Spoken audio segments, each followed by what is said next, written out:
nuestro siguiente invitado, que también ya es parte de la casa, ¿no? Exacto, don Marcelo Albornoz, que entiendo que ya está aquí con nosotros. Hola, Marcelo. Siempre me Hola, equivoco. buenos días. Sí, gracias por lo de la casa. Me siento igual. Sí. Sí, muchas gracias, Marcelo, por aceptar la invitación de Raíz Económica. Me estaba riendo, Marcelo, porque siempre me equivoco. No sé si ex subsecretario del Trabajo, pero parece que está bien. Y subsecretario de Justicia y director del Trabajo. Ahí sí, ¿o no? Sí, eso. Ahí sí. Ahí sí. Oye, Marcelo, queríamos partir por el tema laboral. Y una cosa en particular primero, después podemos ir más a lo general. En el tema de la huelga, que alguna vez lo hablamos acá, pero ¿qué terminó mostrándose? Porque también se habla de que estamos retrocediendo en un montón de cosas, y una de esas sería esa, según, ¿no es cierto?, lo que uno empieza a mirar, pero al parecer no es tan así, ¿no?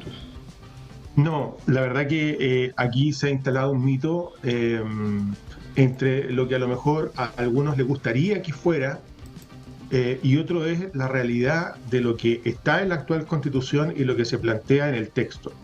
Para explicarles bien, en nuestra Constitución vigente, la huelga se trata de una manera negativa, es decir, se reconoce la huelga desde lo negativo, es decir, desde el rechazo de la huelga para el sector público. A diferencia de eso, hoy día el texto que se propone establece con claridad que uno de los derechos fundamentales en materia de libertad sindical es el derecho a huelga. La reconoce en forma explícita, clara y enfática dentro del texto.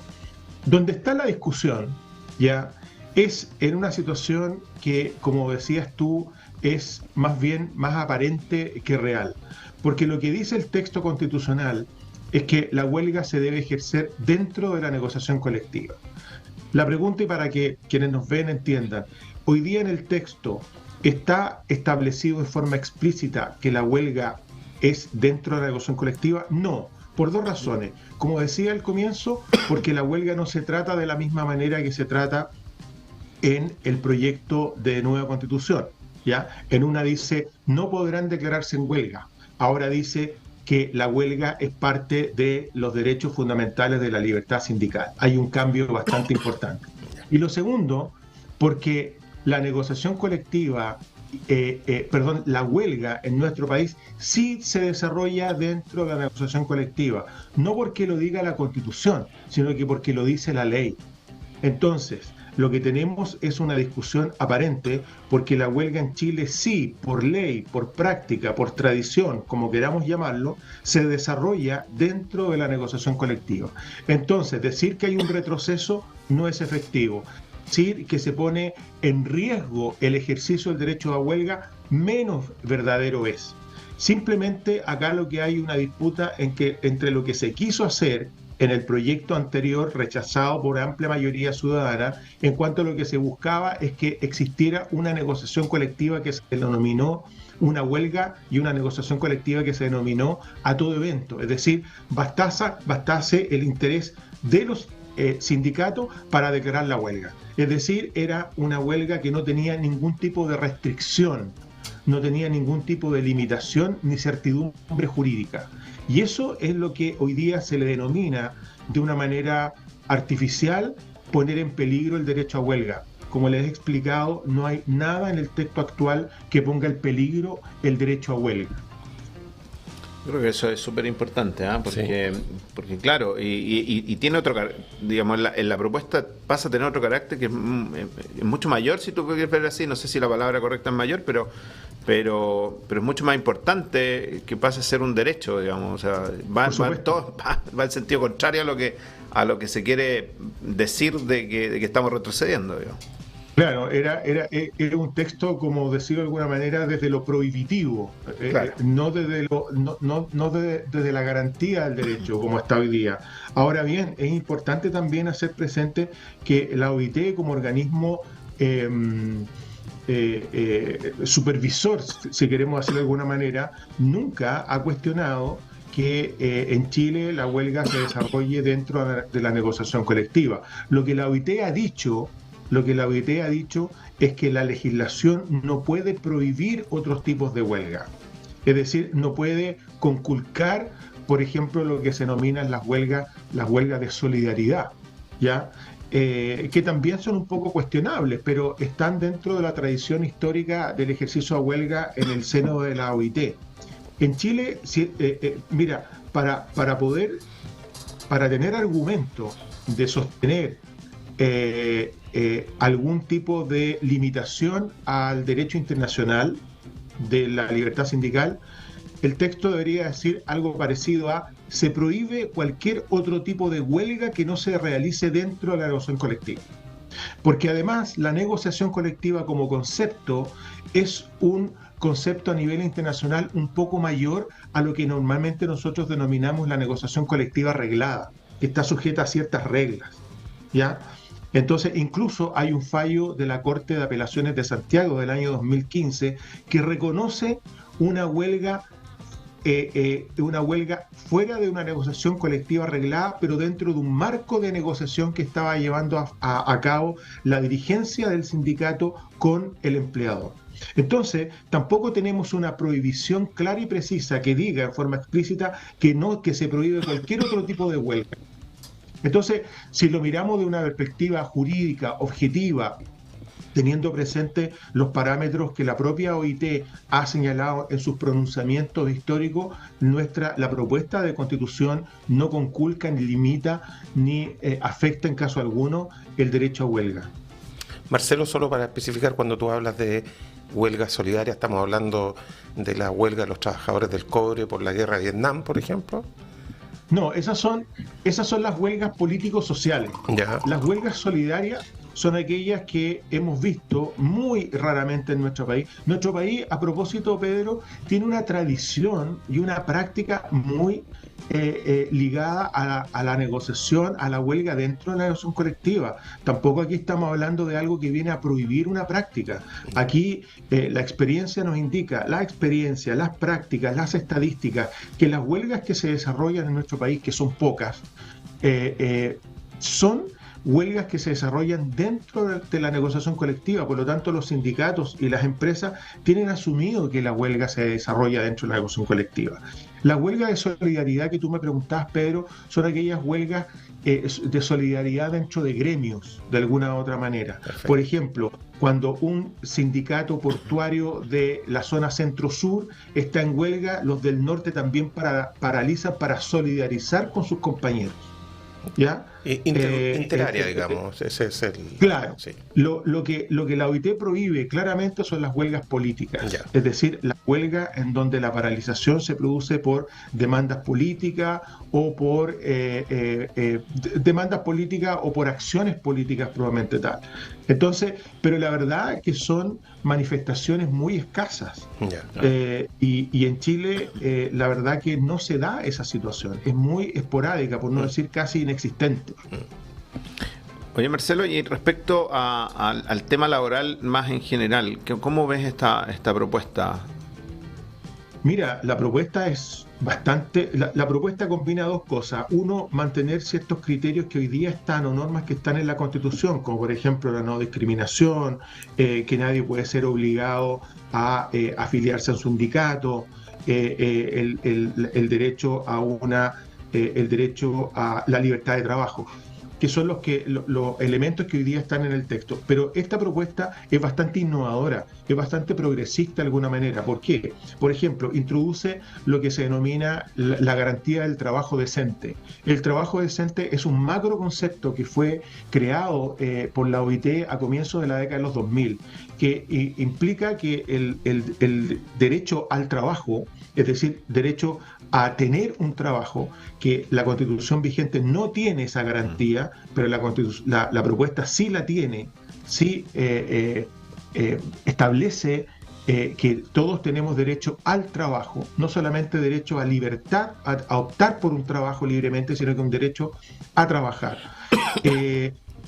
Digo un macro concepto porque ese derecho al trabajo implica no solamente un trabajo a cualquier tipo de empleo, sino que un empleo de condiciones humanas, de condiciones dignas, adecuadas, que respete una justa retribución, que signifique condiciones de salud y seguridad en el trabajo adecuadas, que signifique estabilidad en el empleo. Es decir, en ese sentido es una propuesta mucho más progresista, es una propuesta mucho más protectora de los trabajadores. Además, se establece algo que ni siquiera se ha legislado en nuestro país aún, que establece la garantía a compatibilizar la vida en el trabajo, la vida familiar y la vida laboral o la vida social, personal, familiar y laboral. Eso es lo correcto. Por lo tanto, también se está avanzando en unos aspectos que hoy día a nivel de legislaciones comparadas se está avanzando mucho, que es justamente la compatibilidad que tiene que existir en el trabajo y en la vida de las personas. Otro aspecto que es muy interesante es que establece en forma explícita la igualdad de remuneraciones entre hombres y mujeres por un mismo empleo. Eso hoy día no está en la Constitución política, ¿ya? Y hay una legislación que objetivamente es bastante tibia en el Código del Trabajo que apunta en esa dirección. Como ves o como ven ustedes, hay aspectos que combinan lo que hoy día está en el texto, pero también hay materias que van de bastante vanguardia y que son mucho más protectoras y garantistas de lo que hoy día tenemos en el texto. En consecuencia, en ese aspecto, lo que se está proponiendo es un avance importante. Qué buena noticia entonces en ese sentido. Y ahora en el tema previsional, ¿cómo lo estás viendo?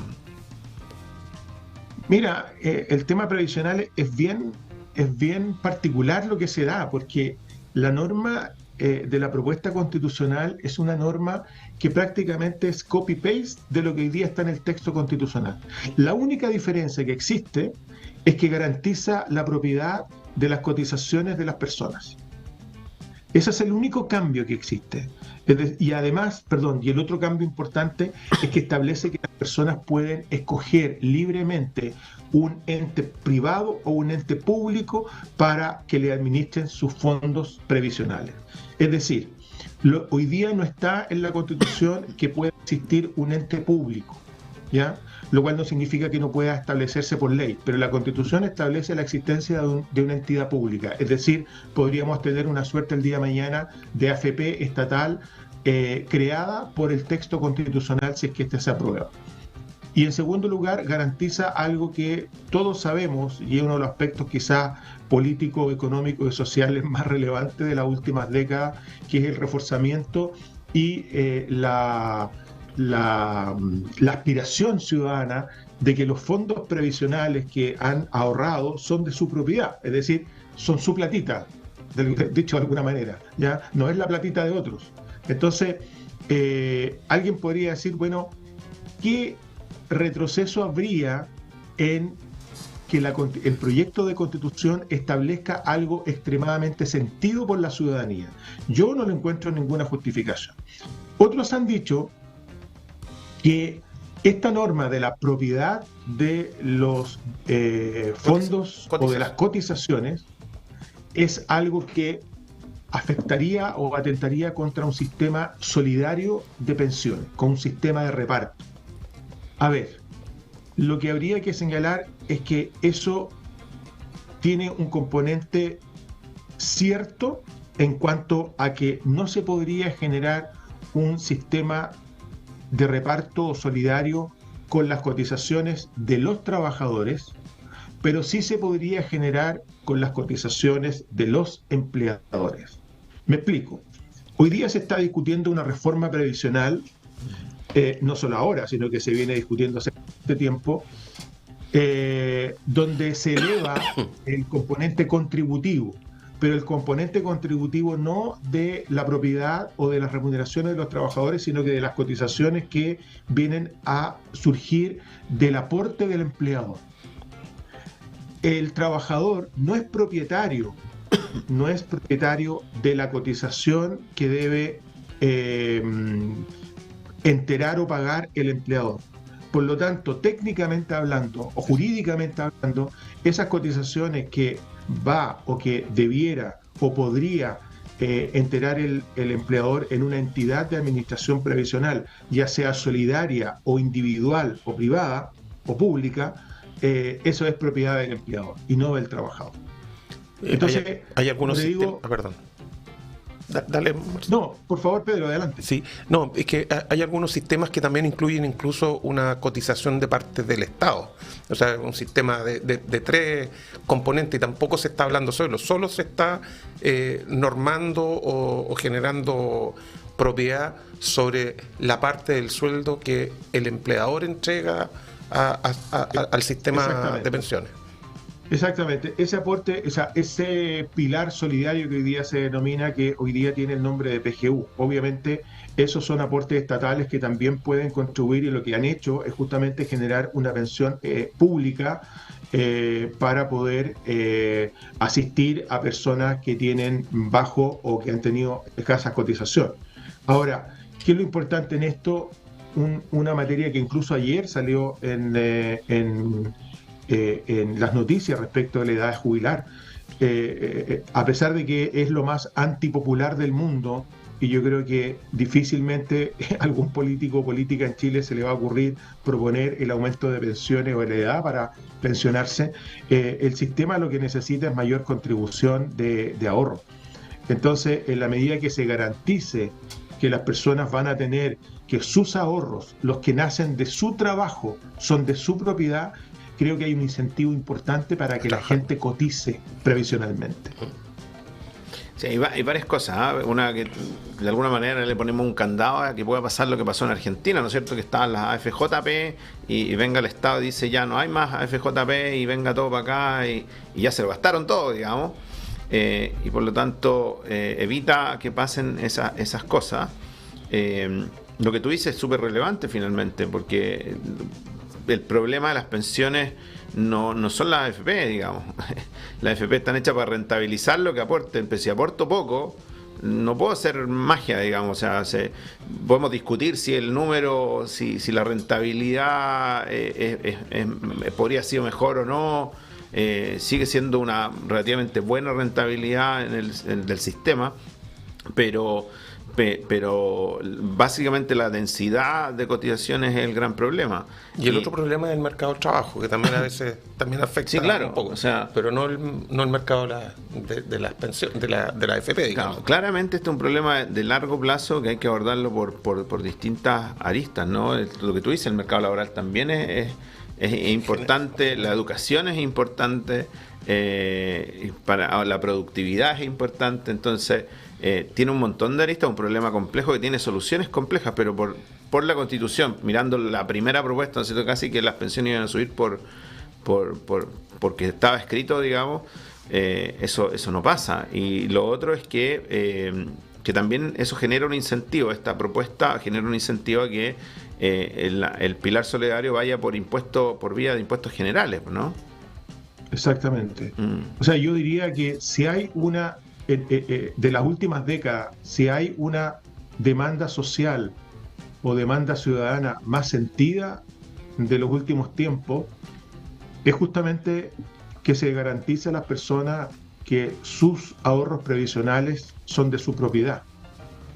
Entonces, por una parte, tú garantizas un derecho de propiedad de algo sentido por la ciudadanía, y digo de algo sentido que no es solamente una mera aspiración o una quimera, sino que es algo que la gente lo palpó, lo vivió. Es decir, cuando la gente retiró sus fondos de pensiones, cuestión que en todo caso no es muy buena noticia, pero cuando experimentó esa medida, la gente vivió lo que es sus fondos previsionales, aunque lo destinó a pagar otras cosas y no su pensión. Entonces yo creo que eso caló muy profundo en la ciudadanía, caló muy profundo en las personas de que esos son sus bienes.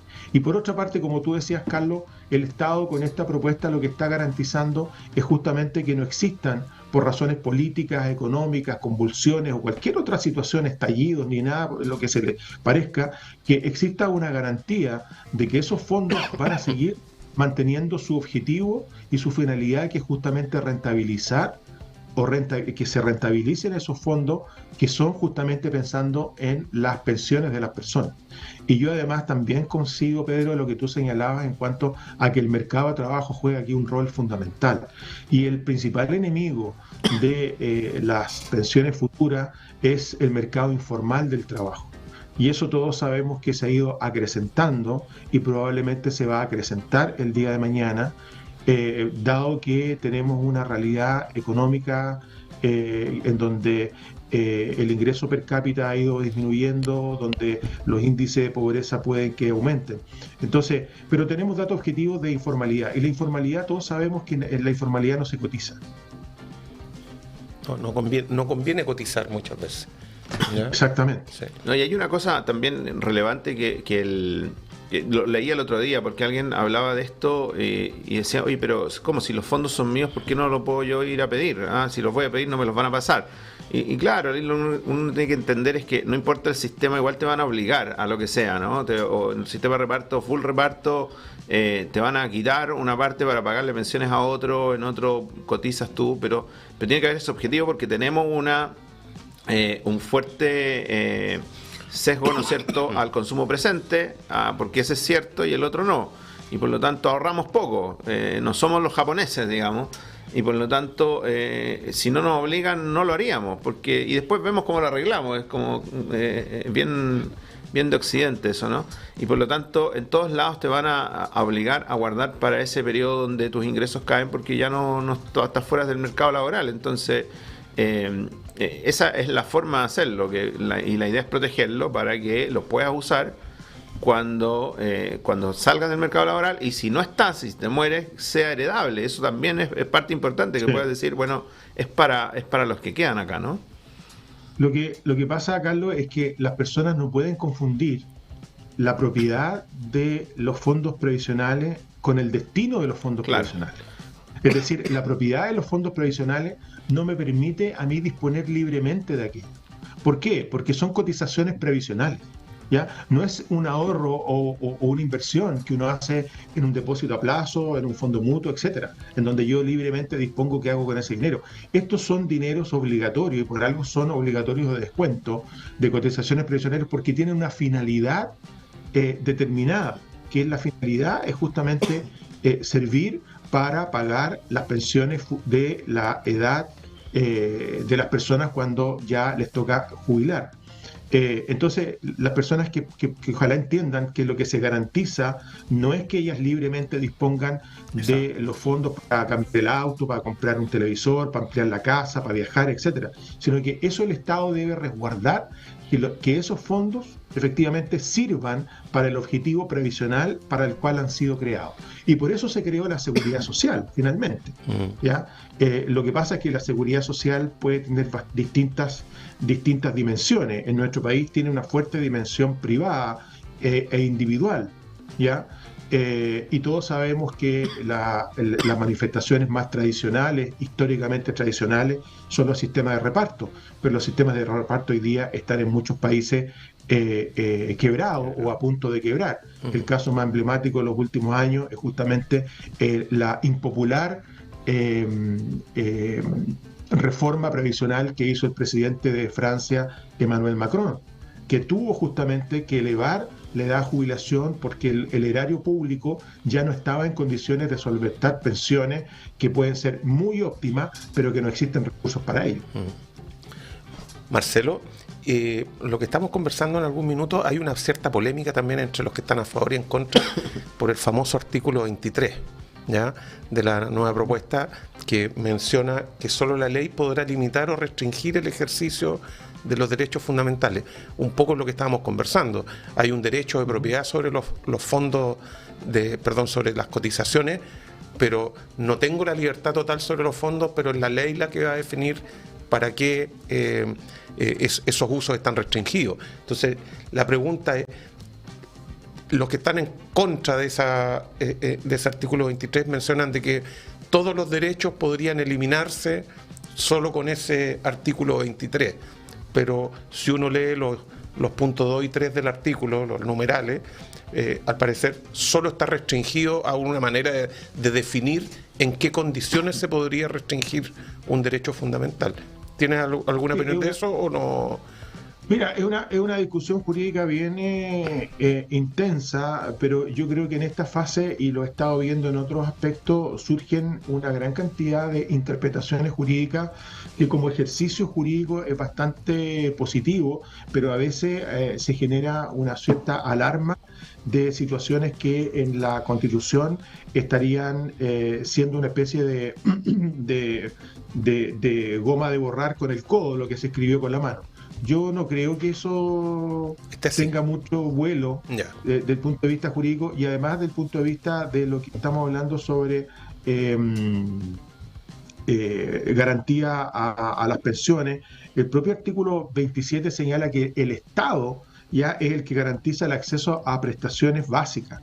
Entonces, el Estado como tal es el agente fundamental que garantiza pensiones. Ahora, cómo ese Estado se organiza para hacerlo es una cosa distinta, y se organiza tanto a través de un sistema público como un sistema privado. Recordemos lo que yo recién decía, la propuesta constitucional señala expresamente que las personas eligen libremente un ente público o un ente estatal, lo cual significa que el Estado va a tener que crear un ente público para administrar fondos previsionales. Ahora, entonces no hay que confundir que finalmente el Estado es el que siempre va a diseñar la política, las políticas y la legislación en materia de garantía de las pensiones para las personas. Marcelo Albornoz. Es una discusión más larga, ¿no? Sí, absolutamente, pero no quería dejarlo pasar porque me la tiraban ahí algunos oyentes. Me decía, pregunte por artículo 23, me decían. Marcelo Albornoz. Un poco al final, pero... Sí, quedó muy cortito. Agradecido de tu presencia, se nos acabó el programa y esperamos poder contar contigo, con tu generosa participación en otro programa.